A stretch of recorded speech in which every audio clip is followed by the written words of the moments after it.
Hi, I'm Femi OK, and you're in the stream.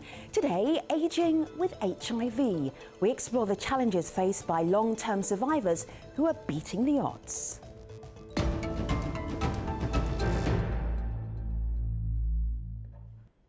Now, if you've been following US Twitter recently, you may have seen a Twitter storm around AIDS and HIV. Digital producer Malika Bilal knows all about that. Malika? Exactly, you're right, Femi. So Twitter erupted in outrage recently after U.S. Democratic presidential candidate Hillary Clinton made comments about the Reagan administration's impact on the HIV/AIDS epidemic. Have a look. It may be hard for your viewers to remember how difficult it was for people to talk about HIV/AIDS back in the 1980s.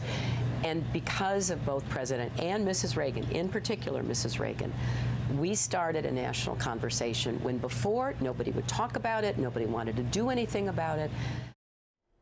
Clinton's comments came during an MSNBC interview at the funeral of former First Lady Nancy Reagan. Now, they did not sit well with many, especially those who have been involved in the HIV/AIDS fight since the start.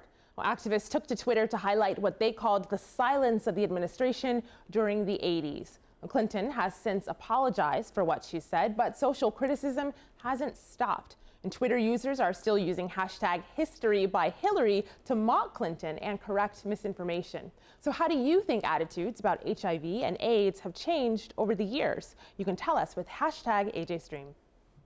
The worst thing in those days was the continual drumbeat of death. People were just dying all around us. It just seemed like my whole existence was being wiped out. I fully expected to be dead. I'm an AIDS long-term survivor. I'm an AIDS long-term survivor. I am an AIDS long-term survivor. As you saw from that video, an HIV diagnosis in the 1980s was considered a death sentence for many. Long-term survival was said to be reserved for only the lucky ones. But more than 3 decades later, medical breakthroughs have made it easier to live with HIV and prolong the lives of those affected. Today, there are more than 1 million people in the US living with HIV. It's estimated that 70% of HIV-positive individuals will be age 50 and older by 2020. The number of older adults living with the virus is expected to increase worldwide as well. And while the prognosis is better, survivors are facing a new set of challenges and complications as they grow older. So to help us talk about this, we're joined by Scott Jordan in New York City. He's a long-term HIV survivor who was diagnosed in 1984 at the age of 23. She's known on social media as Maria HIV Mejia, and she's an HIV and human rights activist currently in the US state of Florida. David Patient joins us from Nelspruit, South Africa, and he's been living with HIV since 1983. And Dr. Benjamin Young is an HIV/AIDS specialist. He's coming to us from San Francisco in California. So guests, it is really good to have you. This is a tough subject to talk about, but you've had a lot of time to be able to talk about it. And they can even laugh about it now. So I feel like it's okay to be able to be this candid. David, guess, when you were diagnosed all those years ago, to be HIV positive was to have a death sentence, and then you don't die. David, what's that like? It blew my mind. It blew a lot of people's minds, actually.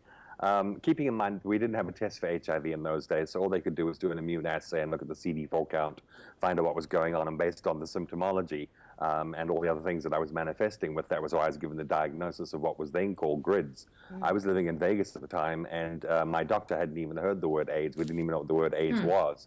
And the closest thing we could come up with was this gay-related immunodeficiency syndrome. Right. And it was frightening. I mean, there literally was nothing they could do for you. Rory, you're going home, you're going to die, get your affairs in order, and that's it.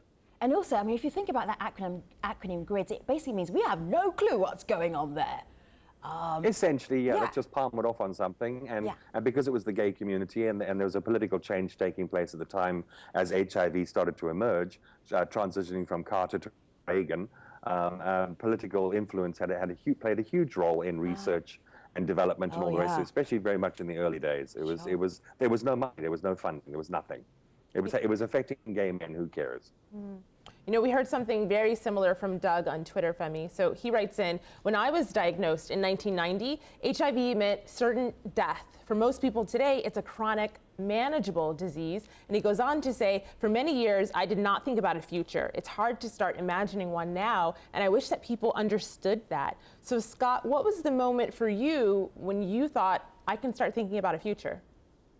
Well, you know, it's really interesting because just yesterday I was conversing with a friend, and when I was diagnosed, I was told I had a year and a half, and I've almost died twice.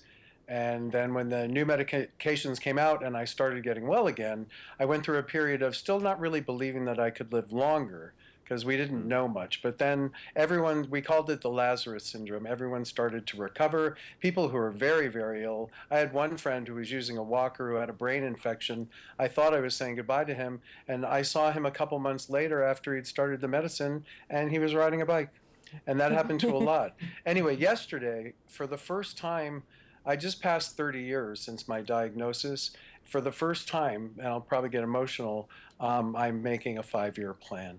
Ooh, that is major. Wow. Maria. It's really major because right now, because of the new combination of medicines I'm on, which are quite new, I'm sure the doctor can address those drugs. I have no side effects. All of my blood tests are within normal limits. I've even taken a medicine that's brought my cholesterol and triglycerides down to normal. And I feel better than I did when I was a teenager. I'm actually working a job, writing, singing, doing all the things I've done, raising money for LGBTQ youth. It's amazing. It's astounding. And if you don't mind me saying so, I know that you're spoken for, but you look gorgeous right now. You look amazing. Well, Nobody would ever know. I'm actually married to my high school sweetheart. Right. Yeah. Oh, feeling the feels here. I get that reaction every time I say it. So Maria, when I was finding out a little bit more about you, when you were diagnosed, you and your mum worked out different diseases that you could have, so people wouldn't know that you were HIV positive. You're like, okay, so if I find similar symptoms, I mean, what the amount of effort that went into that kind of thinking?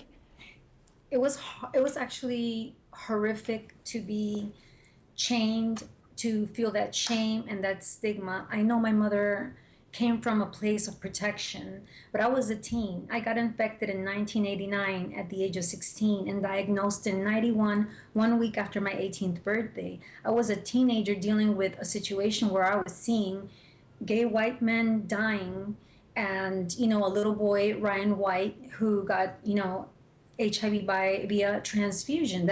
I really didn't have a lot of information. I never thought that this could happen to me, but it did.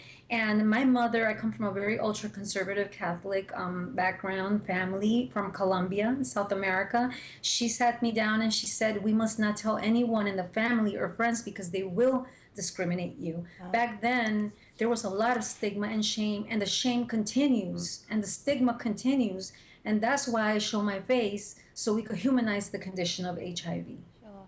Doctor, I mean, just to see sort of Scott and Maria and David just chatting sort of 30 years on from when we first find out about the HIV and AIDS, is this a sort of a medical miracle right now? Well, it certainly is a miracle from the perspective of people who were diagnosed in the era before we had effective treatments. And both, I mean, all three of our both courageous and beautiful and healthy panelists have experienced really both the worst of the epidemic and are now expressing the optimism and the prognosis for the majority of people who have access to care and medications.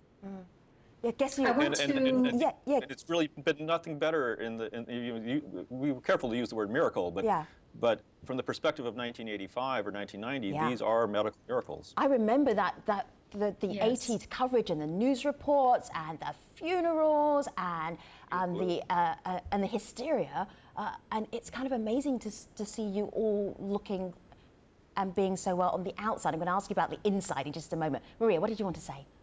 I wanted to say I wanted to be very clear, because I focus on a lot of youth, because I got infected as a teen, that this condition now, yes, we are miracles, we're living miracles. I am not supposed to be here, just like Scott said. He almost died twice. I was also given a month to live because I refused the high dosages of AZT. Then I went back to my country, to Colombia, to die, and they didn't have absolutely nothing there. AZT and high dosages came much later on, and I did everything I could to stay alive. I even drank my own urine for 3 months. I did everything alternative that you could think of. How did that work out for you? Was that helpful? The urine? Yeah. I don't think so. You know, I was in the hands of I want to make that clear. People watching this, I just want to make that clear. I was just trying to stay alive. Yeah. And by any means necessary, I did everything that I could. And as a vulnerable teenager, I ended up in the hands of quacks and, you know, people that took advantage of me being so vulnerable, and you know, and I just tried to do as much as I could for 10 years with no medication. Eventually I ended up with 39 T cells and cancer in my uterus. I am a survivor of cancer as well, but I want to make it very clear, we do look good in the exterior. I work very hard, but it is not easy. And I don't want young people out there that are negative to think that this is just an easy thing and they'll take a pill and they'll be fine. As I always tell them, this is not an death sentence anymore, but it is a life sentence. It's, you know, the fatigue of the pills, the side effects, the inflammation that, I mean, at least for myself, I have to push myself daily. Today I went to sleep at 5 a.m. I'm sorry? I'd like to add I said, and the aging process saying. too. We're getting older, and we're taking these drugs that are having long-term implications on our bodies as well. I mean, a lot of people don't realize the fact that all these drugs now are essentially chemotherapy in a pill form, and long-term exposure to chemotherapy has its own consequences. And that's the reality. It's a combination of the two. David, I'm actually so glad that you brought that up, because I wanted to share this tweet. This is Rudolph, who says, it's the drugs that are aging you, not the HIV itself. We also got a video comment from someone who picks up on the drugs and what they are doing to people in the inside. So this is June. Older HIV-infected patients are not just people living with HIV who have a higher numerical age on their driver's license. They need a different type of healthcare system. Many of them need to take multiple pills a day and have a higher risk of medication side effects and medication interactions, something that we call polypharmacy. They also tend to have more frailty and tend to have multiple health problems that don't just exist next to one another. So Maria, I see you nodding there. David, you also look like you agree. Scott, does this resonate with you? Yeah, I'd really love to speak to this. I talked about the medicines that I'm on now being very good medicines, but a year ago, August, I was in ICU at Mount Sinai Hospital in New York City. I'd been on HIV medicines, 5 different combinations for 18 years. My muscles started tearing, my tendons. I had to have my hip replaced. I got a staph infection. I had horrifying cholesterol. There's a picture right there of what I looked like.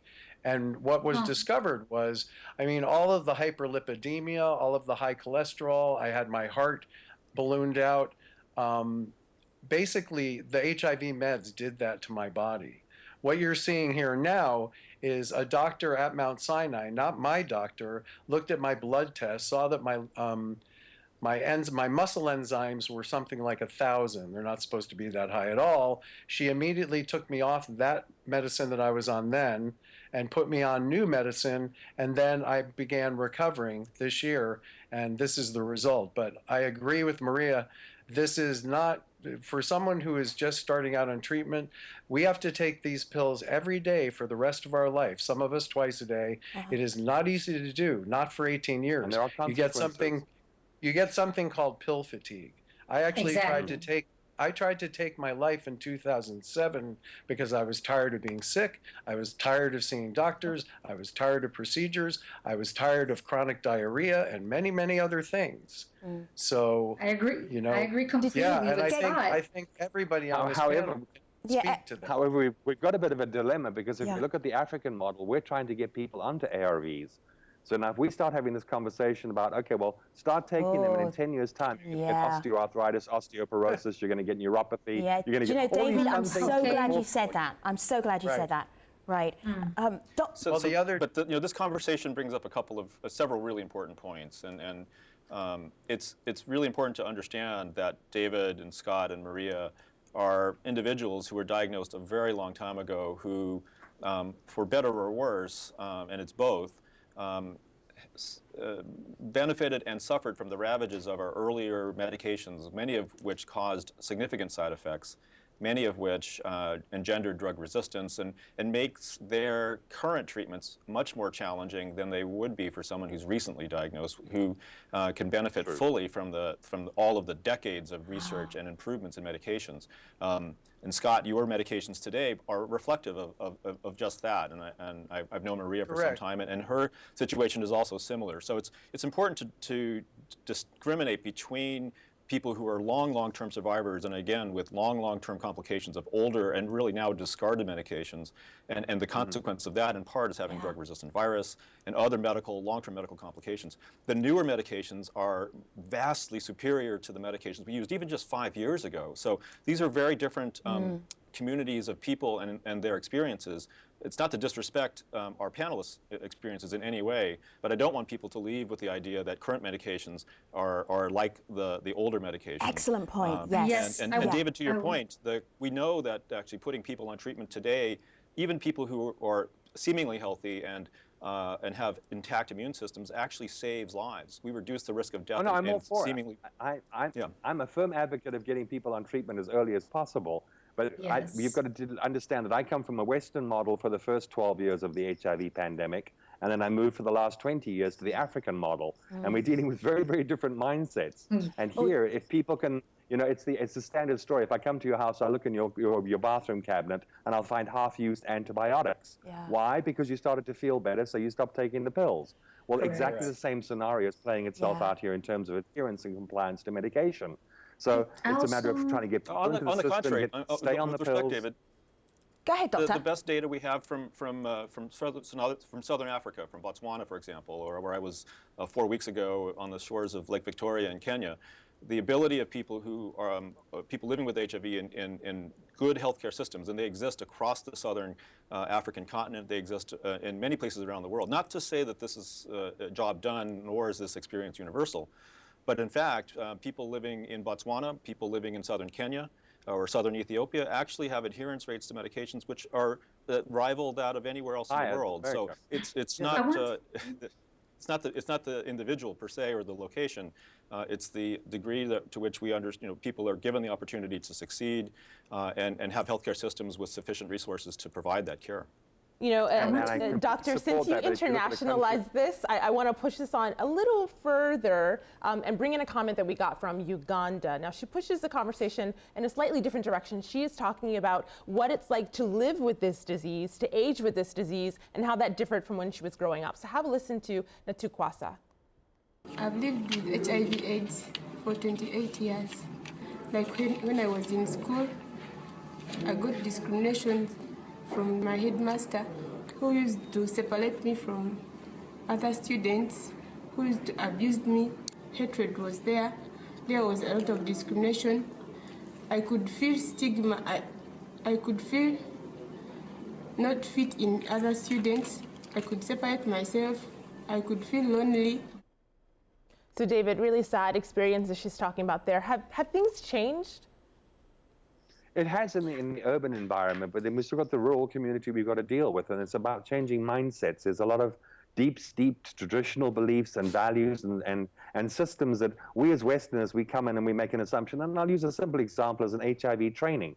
We walk into that room assuming that those people have an understanding about basic germ theory, how their bodies work, et cetera, and those basics aren't even in place. Now, I'm part of the largest rollout program in the world, 2 million people. So, you know, I teach Department of Health, I teach adherence, I teach all those kinds of things. What I'm saying is that we're trying to encourage people to get onto the antiretrovirals, and there's enough resistance to that as there is already.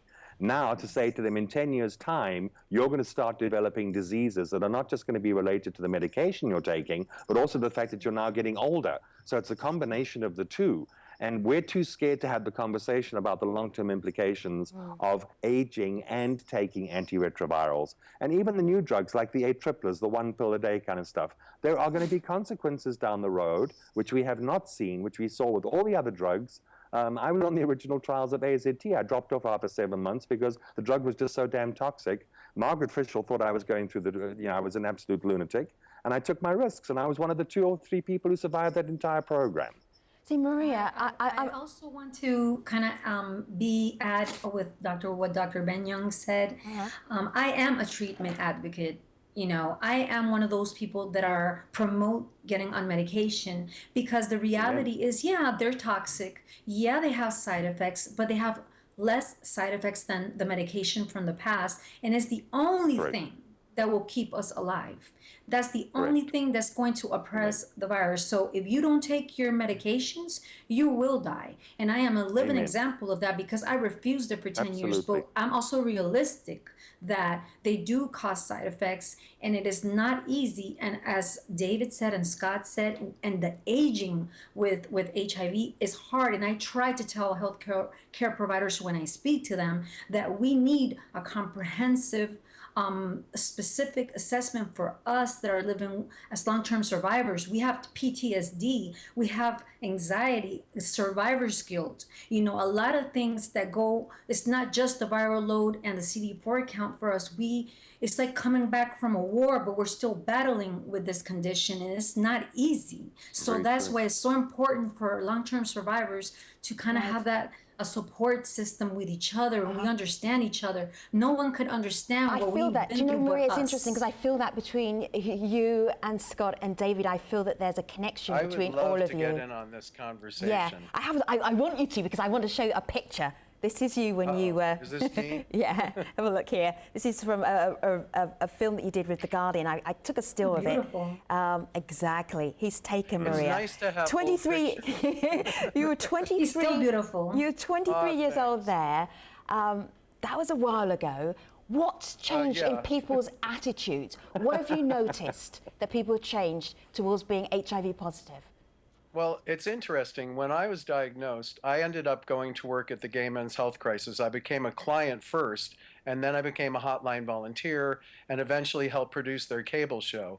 At that time, we were being treated very similar to what's going on in rural Africa right now. I remember being in a hospital and them leaving my food tray out in the hall. People were so afraid of infection, they didn't want to be near me, they didn't want to touch me. Also, I was willing to go on camera. When that picture was taken, I was willing to go on camera as a person with AIDS. There was me and one other guy. And most people with AIDS didn't want to be on TV. They didn't want to be stigmatized. I was fired from a job. I didn't tell my employers, and someone came in and talked to me about it loudly, and I was fired the next day. So there was that kind of discrimination. Also, I took AZT for a week and stopped taking it. I knew that it was poison. I could see it killing the men around me who were taking it. I've also been on, let's see, I was on Combivir and Viramune, then Truvada, then my kidneys started having trouble. They lowered the Truvada, then they put me on Stribild. I've watched all of these different medicines, and this speaks to what the doctor was saying. I've watched these medicines improve over the last 18 years as I've taken it. Now, I'm lucky that I'm from a very sturdy genetic family and that my body is very survival orientated because I'm here and I can speak to the new drugs and say they're better. But I agree with Maria and I agree with David. You know, there's all this talk about PrEP and PEP. I think it's absolutely wonderful. I think men should be able to experience sex just all natural. But and women, I'm sorry. I apologize for that. And women. But I'm concerned about what will happen with those drugs 10 years from now because we don't have the information. We have a 2-year study that says, all right, so far people are doing well, there are no infections, but I'm concerned about the cardiac issues and all the other issues, liver the bone issues especially. See, Scott and Maria and David, I celebrate, and all the long-term survivors, I celebrate that you are actually here having this conversation, sharing it with the world. Dr. Young, I appreciate your time as well. I'm taking you all to that online post show at stream.aljazeera.com. Before we get there, Malika. I'll leave us with this tweet from Mbazi, who says, the more visible we are, the stronger we can combat stigma and strengthen empowered networks. She uses the hashtag long-term survivor. And if people want to continue our conversation, they hashtag AJStream. All right, easy. Thanks very much, everybody. I'll see you online. Take care.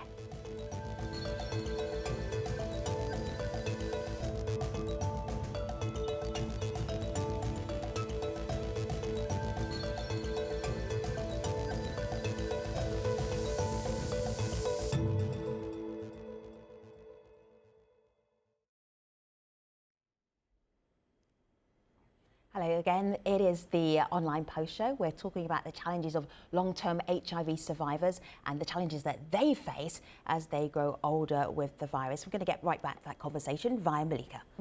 I will pick up on this tweet, and David, I'll throw it over to you. This is from Sean Decker, who was a stream guest that we had on when we did a show on the youth living with AIDS.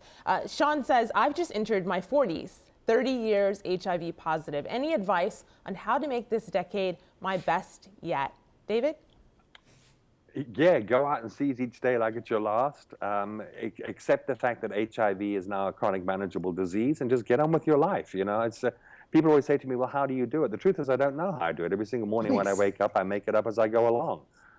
There's no formula. And I love Scott's idea of 5-year plans. I've always had my 5-year plans. I've always looked at HIV as a possibility of my death, but I've also looked at it as a possibility of my survival. So I've dealt with the death. The funeral's handled. I've got the eulogy. The suit's picked out. Shirley Bassey's going to sing at my funeral. Which Shirley Bassey? Which Shirley Bassey? Which one? Which song? There is only one Shirley Bassey. Dame Shirley History Bassey. repeating. No. Which song? I know who Shirley Bassey. Yeah, there is only one Shirley Bassey. What's the song? This is my life. Oh, that's beautiful. That's kind of been my mantra through my entire life. But the about point I being am is what I I took care of all the ugly stuff, and then I bought a house with a 20-year bond on it. So, you know, it's like I'm planning on the worst case scenario, and I'm also banking on a miracle. Why can't we do both? Why does it have to be polarized? I'm going to live, I'm going to die. Well, while you're dying, you're living. So get on with the living part of it. Yes, I completely agree with David. Sage words. I completely agree with David. To all the people that are out there that I have, that are newly diagnosed or living with HIV, and a special hello to Sean Decker. I love your work and I love you. Just live intensely every day. The past, and we'll never forget the past because we can't. The future is unknown. I am happily married to the love of my life, Lisa, for 9 years. I try to be as productive as I can and help humanity, and that helps me and helps my soul. And I'm just trying to end HIV because HIV stops with me, but HIV is not the end. And us three are living examples that we could live long, productive lives if we do what we're supposed to do, which is take our medication, live a healthy lifestyle, be a good person. I'm a very spiritual person. Try to do good to others, and and just not sit there and think, I'm going to die. Everybody's going to die. Just try to live the best way that you can. We have good days, we have bad days. Take advantage of those good days. All right, let me just make some space. Let me make some space for Scott, everybody. I love listening to every single word you're saying, but I want Scott in the conversation. Scott, jump in. This is what I would say. I had to start taking my health seriously. I had to stop eating the cheeseburgers and all the crappy food. I quit smoking right when I was diagnosed. The drink has to go, unless, one every so often, that's fine if you can do it. But really get serious, because when I survived this episode on December 23rd, the picture from the hospital, I had to make a decision. Terrible. I did, and I felt terrible. Awful. Thank you. And my decision, don't show it again. My decision, and I'd like to go with what Maria said. I have the most amazing husband. He is my high school sweetheart. We've been friends for almost 40 years. We've been living together for 10 years. We've been married for 4.5. He's in the other room. He may just say, no, it wasn't. It was 4 and whatever. And he has been my rock through all of it. He has always been there. He has never judged me. Having people in your life, do not isolate, help other people, mentor people who are coming through this. I talk to men who are newly diagnosed. I've got friends who've gotten diagnosed, and that's me when I was not well at all, right before I tried to take my life. But there are men being diagnosed, women being diagnosed, transgendered people, especially transgendered homeless kids, who we try to help here at the church that my husband's the pastor at. Help other people. Do not isolate. My grandmother I used to say to her, she was 90-something, how do you keep doing it? How do you keep going? My grandfather had died, and she said, keep moving. If you sit still, overthinking leads to sadness. Correct. So get off your butt, go out and dance, help somebody else, and eat right, exercise, and get plenty of sleep. So Scott, you just answered. And moisturized. Scott, you just answered the question I was going to ask. Someone posed this via our community, and so I will pose it to you, Maria. This is Brisk Walk, who says, what would you tell a young person who has recently contracted HIV that you wish someone had said to you? That it's going to be okay. That if I do what I'm supposed to do and I take my medication, I'm going to be okay. That I am not going to be alone, or I'm not worthless like my father used to tell me when I was a child. You know, that I am important, that I am worthy, that I will find love, because that's another thing that we have to deal with, you know, disclosing, you know, and always having that fear of rejection. You know, I'm fortunate that I've always been around educated people that have accepted me, but I always give a person the choice to be with me or not. And throughout all these years, I've always been with HIV negative individuals, but one that was positive. And the reality is that, you know, that life is not easy, but we have to, as Scott said, we have to continue going. As his grandmother said, we have to continue trucking. We have to understand that, you know, as Dr. Ben said, the medications now are less toxic. You know, I believe in, you know, drinking a lot of water. I always ask my doctor, my specialist, as far as natural supplements. I believe in that. That's part of my culture. And I'm really you know, curious about like Dr. what I'm Ben. doing now, detoxing with this, you know, so things like that. You're just all making me feel so guilty about my current lifestyle right now. Dr. Ben. I'd like to jump in if I could. Yeah. Yeah. Thank Dr. you. Ben, because I think that's a really important question to ask you. What would you tell a young person who was just diagnosed as being HIV positive? Yeah, and actually the advice to that young person in that question is the same answer to Sean. And it's really important for all people living with HIV that to understand that normal life expectancy is now expected, that normal quality of life is entirely possible. And as Maria said, yes, it's really important to take your HIV medicines as prescribed. That's really the sole determinant of this. But in the larger view, I actually encourage people to take advantage of the fact that you have access to healthcare medications when appropriate, and we should not ignore, especially in the context of long-term surviving, that there are a lot of other medical issues that we should take advantage of for prevention and care and treatment. So whether this is heart risks or bone risks, whether that's issues related to mental health, and so on. So from a medical perspective and a scientific perspective, we've done an amazing job in solving the riddle of treating HIV, and that part now has become much less of a challenge, and we should not forget that there are these other medical risks. And having said that, it's also important to understand that many of the things that some of the other people online have posted about is that solving the medical side doesn't solve the behavioral, the social issues, the stigma, discrimination, and criminalization that exists in many parts of the world. And those factors make it very difficult for people to enter and stay engaged in their care systems. But if we are able to navigate these sometimes difficult shoals, as our panelists have done so, normal life quality and duration is entirely possible. The latest data says that the gap between having HIV and not is narrowing, and in some countries actually has been erased, and that's on average. And so what I tell my patients is aspire to be above average in terms of your quality of life, aspire to be above average in terms of your duration of life, and that's the whole goal of healthcare. That's the goal of global health. And those things are deeply rooted in the idea of health equity and human rights, and that's what drives a lot of the work that I and my colleagues work on. See, Dr. Ben, you were... That's why I have a 5-year plan. Yeah. What's on your plan? What's on your plan? Here's the thing. Yeah. All three of us on this panel have survived against impossible odds. And I can tell by looking at at Maria and looking at David, that we have a spirit inside of us that's going to make us keep fighting and keep going. That's right. I believe, as the doctor says, that if I manage my health care, if I keep my doctor's appointments, if I get alternative, whatever works, acupuncture, massage, we go on vacations, we have a dog, live life to the fullest. I actually, not just a 5-year plan of, my own talk show. No, I'm kidding. I wouldn't mind, actually. You'd get one after today. I even think about, 10 years, we retire, we have a little cabin somewhere. We love to go camping. I think you should put one more thing in your 5-year plan, which is like adopt me, because you have the life right now. Beautiful. I want to do some music. All right, so I'm not here's, entirely gay. do you know, it's a long, long time since I've actually had a deep dive and talking about HIV and AIDS, and this has been a really educational conversation. But I am also curious, Dr. Ben, there's been so much done about medication and treatment and maintenance. What about a cure?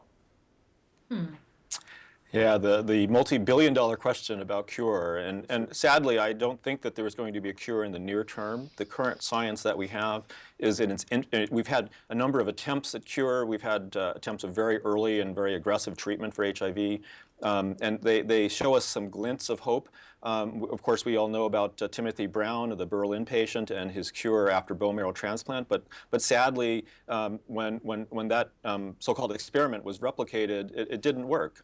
So cure is a ways off.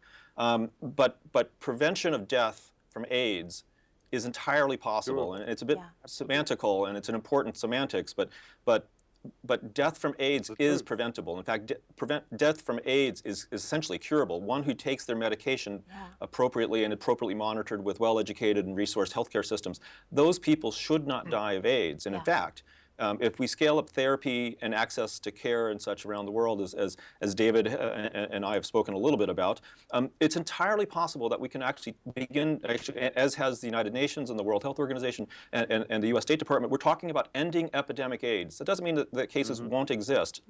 But the epidemic, the plague that ravaged so many places and so many millions of people, 30 million deaths, is entirely possible only if we believe and demand that it happens. Yeah. Because you don't need to die anymore from being HIV positive. So it's unacceptable. I want to add something else. I'm going to ask you to do it very briefly, because I know we could chat amongst ourselves for another hour, but I need to wrap it up. So Maria, make it quick. Go ahead. This is something really important that a lot of people do not know that are negative. If you take your medication and you become undetectable and have the virus dormant, it is very unlikely, even with our protection, but I promote protection, to transmit the virus to someone else. It's called TASP, treatment as prevention. So that's why I say HIV stops with me. Malika. You know, I'll end with two comments from people who have personal experiences with this. This first one is picking up on what Dr. Ben was talking about, a cure. Carolyn on Facebook says, it is up to those of us who are touched personally by this to ensure HIV is in the limelight until there is a cure. Once there's a cure, the challenge is to ensure prevention remains front and center. And this next comment is something that happens in the meantime. This is Doug, who talks about what he does to cope. Doug says, the important thing for me has been not to get isolated. I maintain a full social life with supportive friends. All right, so it's been such a pleasure having you on the show, David, Maria, Scott, and Dr. Ben Young. Thank you so much. I wish you continued health and many more 5-year plans to come. Take care, everybody.